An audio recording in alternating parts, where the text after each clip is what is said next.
Po gostovanju v Velenju se moštvo pripravlja na obračun s Krko, ki bo v Ljudskem vrtu v soboto ob 17:45. Medtem pa sta direktor Bojan Ban in predsednik Drago Cotar glede na nekatere navedbe v javnosti glede poslovanja kluba in financ pojasnila, da je klub v odličnem finančnem stanju, od strategije, ki je v preteklih letih nosila uspehe, pa da ne bo odstopal. Seveda se pojavljajo vprašanja, izpad iz Evrope, kaj to finančno pomeni za delovanje kluba.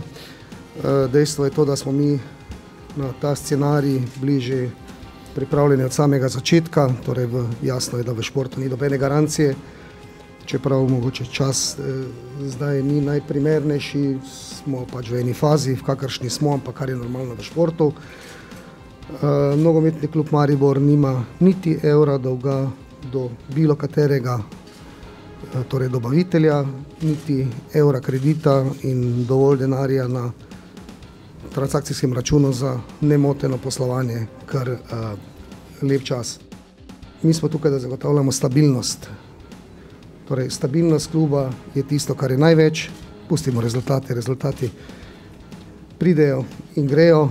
Jasno, včasih se pojavi tudi rezultatska pa igralna kriza, to je zdaj druga zgodba, ampak iz finančnega položaja je nogometni klub Maribor stabilen klub, jasno, manj je dohodkov kot lansko leto, ki je bilo rekordno leto v zgodovini nogometnega kluba Maribor.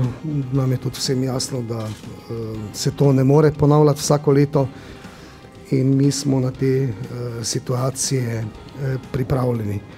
Torej, v izogib kakršnikoli finančni krizi, ki je denar, jasno, mi smo tudi za informacijo ponovno v lanskoletnem obdobju, torej za leto 2014, plačali državi 284 000 € davka na dobiček, že 6. leto zapored, kar dejansko izkazuje transparentno in pa seveda dobro in stabilno, predvsem stabilno poslovanje nogometnega kluba Maribor. Naša filozofija je, bom rekel, zdaj že skoraj 9 let enaka v klubu.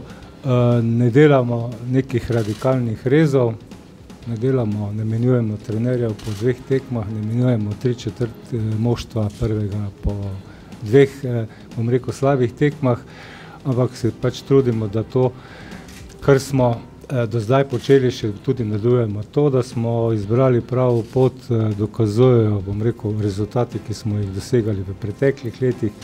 Nenazadnje je NK Maribor pred 9 leti bil res v globokem finančnem minusu, v klub je bil v razsulu in takrat smo se odločili, da bomo počeli to, kar smo počeli do sedaj in tudi bomo nadaljevali, kar pomeni, da bomo brez velikih špekulacij z špekulativnimi nakupi, bom rekel, dragih igralcev,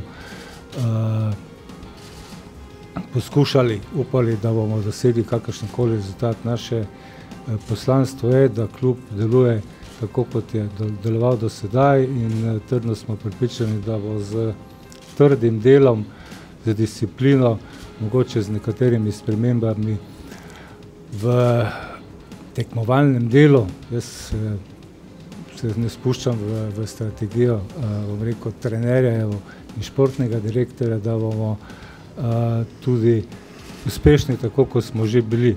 Dejstvo pa je, da tako vsi veste in vi, da po velikih uspehih je pač manjši neuspeh, to, kar se nam je dogodilo v začetku letošnje sezone, se toliko večje vidi. Mi smo to sicer pričakovali, nismo veseli, bomo pa naredili vse, da se bo ta stvar spremenila.